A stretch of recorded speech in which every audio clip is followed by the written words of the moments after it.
Oi, gente! Voltei para a gente falar sobre a formação do Estado brasileiro. Quando eu digo Estado brasileiro, eu estou falando do poder soberano do Brasil, do país Brasil. E o Estado brasileiro, ele começa pelo período colonial, em 1500, mas efetivamente começa em 1530, quando o Brasil ele é incluído no sistema internacional como uma colônia de exportação europeia, principalmente portuguesa. No Brasil colonial, o território brasileiro ele era dividido em capitanias. Então, não existia um poder soberano. Existia diversas capitanias, ou seja, diversos territórios em que o monarca de Portugal delegou a alguns portugueses de grande influência a função deles comandarem essas capitanias. Então, em cada capitania, em cada território, tinham determinadas leis, determinadas normas, determinadas regras. Não era algo geral, como é hoje, que todo o Brasil é regido pela Constituição Federal. E aí, em 1820, foi proclamada a independência do Brasil. O Brasil deixou de ser uma colônia de Portugal e passou a ser independente, mas ainda assim comandado por um monarca português, Dom Pedro I. Naquela época, o Brasil era considerado uma monarquia constitucional parlamentarista, ou seja, era comandado por um monarca, por um rei, mas tinha uma constituição e um parlamento. Aí, em 1930, houve uma revolução dos militares e da classe média contra o império, contra a monarquia. Eles queriam derrubar a monarquia e fazer do Brasil uma república. E aí eles conseguiram e instaurou-se no Brasil o que a gente chama de República Velha. O que foi a República Velha? Foi uma república democrática comandada por coronéis. Por que eu digo democrática com muitas aspas? Porque os coronéis, eles faziam o que a gente chama de voto de cabresto. Ou seja, eles faziam com que as pessoas que trabalhavam para eles, que trabalhavam nas fazendas deles, votassem em quem eles queriam. E naquela época o voto não era secreto. Então, se a pessoa não votasse em quem ele queria, em quem o coronel queria, então o coronel ia atrás dele, pedia para alguém matar essa pessoa, bater nessa pessoa. Às vezes até a própria polícia fazia esse papel. E aí, durante a República Velha, teve também um sistema político chamado de café com leite. O que foi o sistema de café com leite?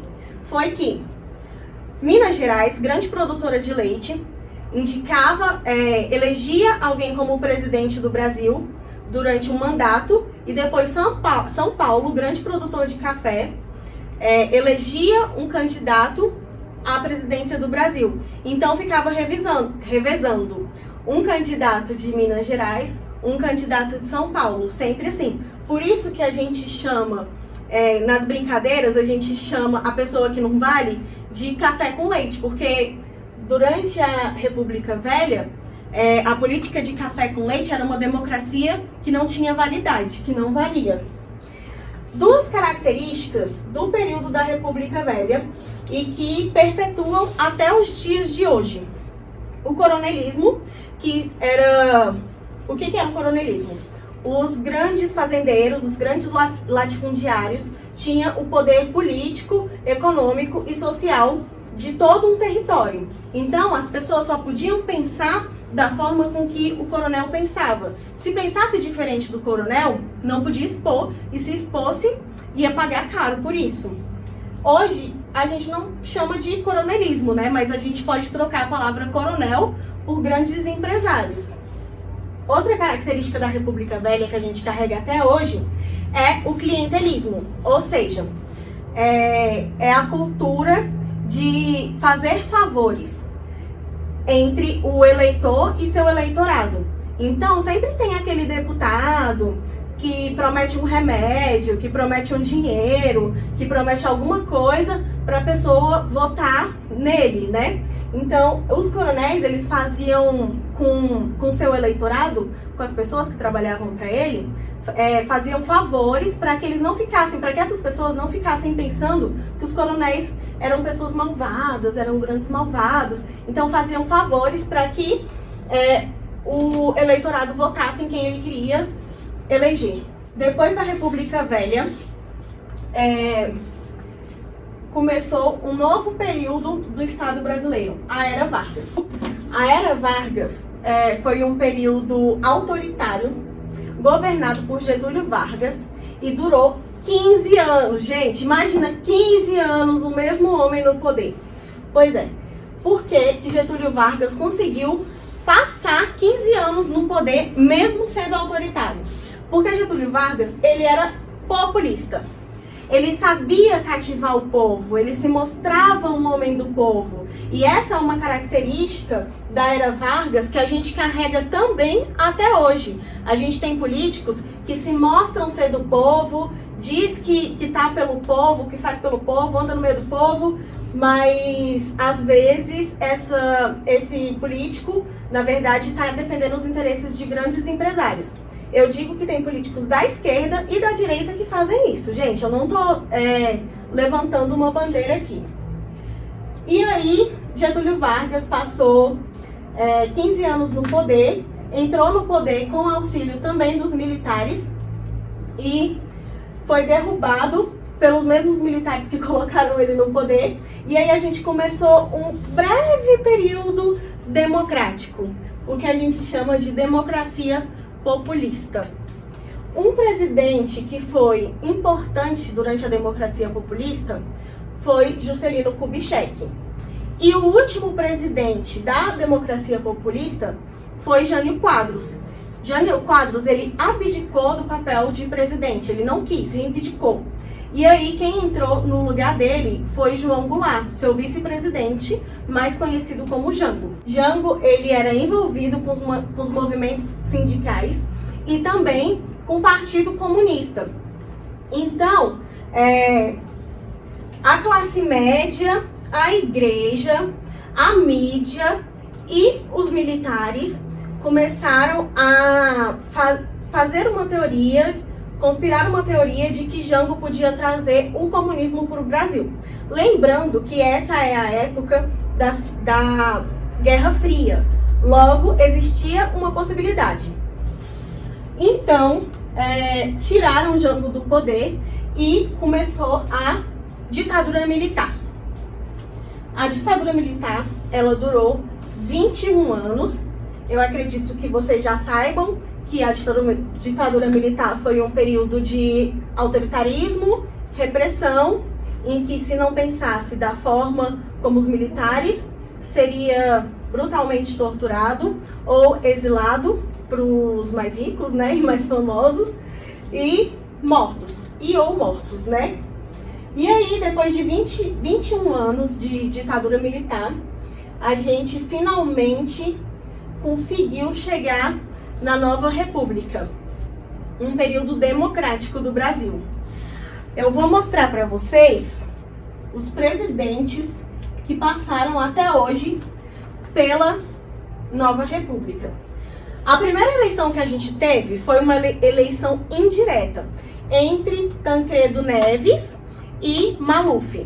Tancredo Neves venceu, morreu antes de assumir o poder, e quem assumiu o poder foi José Sarney, o vice-presidente de Tancredo Neves.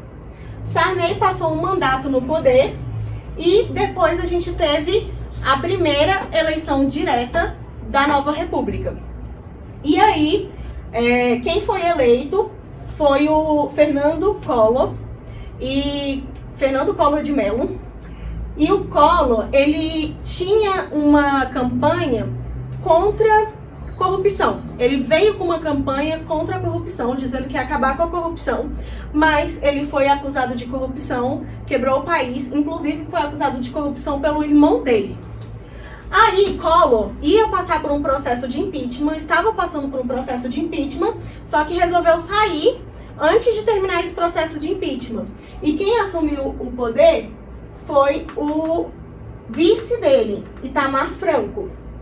Itamar Franco terminou o mandato de Collor e logo em seguida, nas próximas eleições, entrou o Fernando Henrique Cardoso, FHC, candidato do PSDB, um partido de centro-direita. FHC passou 2 mandatos no poder e depois, em outras eleições, foi eleito como presidente do Brasil, Luiz Inácio Lula da Silva. O Lula é do PT, um partido de centro-esquerda. O Lula, ele compete às eleições desde Fernando Collor.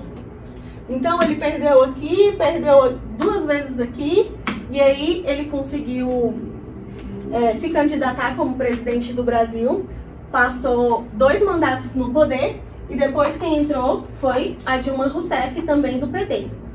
A Dilma Rousseff sofreu um processo de impeachment, acusada de pedaladas fiscais, um crime de responsabilidade, saiu do poder por esse impeachment, e quem entrou no lugar foi o vice dela, Michel Temer. Michel Temer terminou o mandato de Dilma, lembrando que a Dilma cumpriu um mandato e no segundo mandato que ela foi impeachmentada. Michel Temer terminou o segundo mandato de Dilma e nas eleições de 2018, Jair Messias Bolsonaro foi eleito como presidente do Brasil. Uma característica da nova república é o nepotismo. O que é o nepotismo? É quando a gente coloca em cargos públicos, no caso do Estado, a gente está falando do Estado aqui, coloca uma pessoa da família, um parente, no lugar de uma pessoa qualificada para trabalhar naquele cargo. O nepotismo, hoje, é considerado crime, não pode acontecer. Mas o que acontece muito, que também é considerado crime, mas é mais difícil de se pegar, é o nepotismo cruzado. Ou seja, eu sou deputada e fulaninho também é deputado. Aí eu coloco meu marido para trabalhar para fulaninho e fulaninho coloca a esposa dele para trabalhar para mim. Então a gente encerra por aqui a formação do Estado brasileiro. Eu falei disso porque eu achei fundamental a gente pontuar esses pontos que são característicos do Estado brasileiro. O coronelismo, o clientelismo, essa característica que a gente tem de privatizar o que é público, que foi construído desde o período colonial, quando o Brasil era dividido em capitanias, o populismo e o nepotismo. E a gente volta depois para falar sobre forma de Estado, forma de governo, sistema de governo.